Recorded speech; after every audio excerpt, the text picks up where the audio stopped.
Co-hosting this podcast is myself, Zach Geisinger. And William Cornell. Pulitzer Prize winner, biography writer of Vincent van Gogh and Jackson Pollock, co-author of over 15 books, Princeton and Harvard Law graduate, industry best lawyer, Steve Naifeh. As a young child, he lived all over the Middle East, including Jordan, the UAE, Pakistan, and various other countries, allowing him to travel the world from a very young age. Eventually, he returned back to the U.S. to pursue a higher education at multiple Ivy League institutions. Following his education, he started his art career, which took off very quickly, his focus being Islamic geometric abstraction art. Mr. Naifeh currently has works all over the United States, including Princeton and Indiana University, Columbus, Ohio, Columbia, South Carolina, and Jameel Art Center in Dubai, just to name a few. Additionally, Steve Naifeh creates more than just art.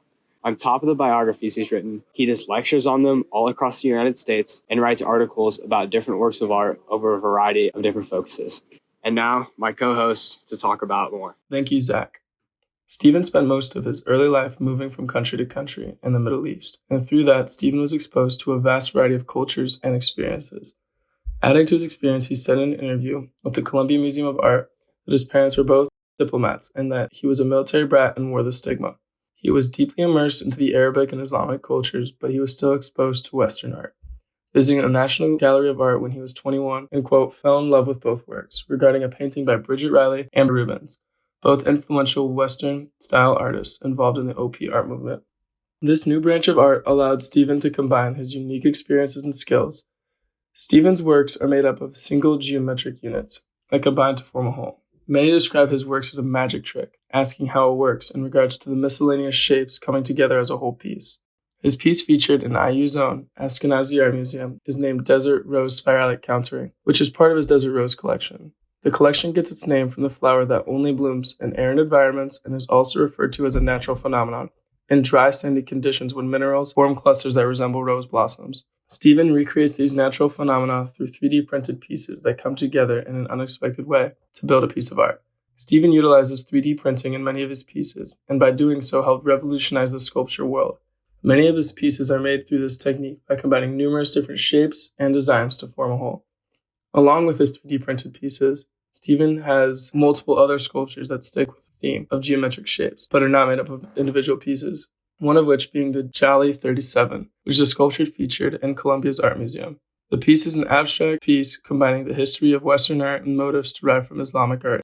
He has many pieces across the country at different universities and museums. In this clip, found in translation interview with Stephen Naifeh by the Columbian Museum of Art, we see Stephen explaining how he believes his art conveys a meaning of Islamic history without anyone realizing. One of the things I hope for is that people who walk into this exhibition or who see one of my paintings elsewhere can enjoy it without even knowing how it came about. I think it informs it to know about this wonderful heritage that it's part of. I think it was really wonderful the minute the sculpture went up in the plaza to see people getting the sort of dance-like happiness at the core of that sculpture without knowing that it had an Islamic precedent or without knowing that I studied art history or without knowing, just sort of seeing the shape, getting the shape, getting the color, getting the exuberance of it, the simplicity of the geometries. I think one of the problems with much 20th century art is that people who looked at it couldn't relate to it without listening to somebody tell them what they were going to see. Growing up in the Middle East, Steve Naifeh has always had Islamic roots deep within him. This led to the inspiration for all the artwork, which we talked about earlier, including the one featured in the Indiana University Ashkenazi Museum of Art. Along with his art career, Stephen is highly regarded in the art history and writing fields, being the co-author of his Pulitzer Prize-winning biography about Jackson Pollock, and wrote numerous other biographies, including one about Vincent van Gogh, which received a critical acclaim for its deep exploration of Van Gogh's life and his everlasting impact on the art world. Not only has he written critically acclaimed art biographies, but he is also the author of a true crime novel, Mormon Murders. All of Stephen's accomplishments are monumental. All of his works can be traced back to his roots, and this shows how your current life can be influenced from such a young age. It also led him to be invested in art in general, and famous artists, which led him to write his biographies over multiple famous artists that are known all throughout the world.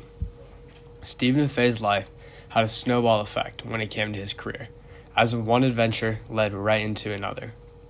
His early life, into his art career, into his writing one, and this goes true for many other famous artists and people in general. He would have never became a writer without getting deeply invested into art, and he would have never become deeply invested into art without that Middle Eastern influence. The past affects the present, and that led to Stephen Naifeh becoming who he was today, as he continues to create pieces that inspire people all over the world. An artist, author, lawyer, and so much more. And it was a pleasure to be able to talk about the impact Stephen has left so far in his life.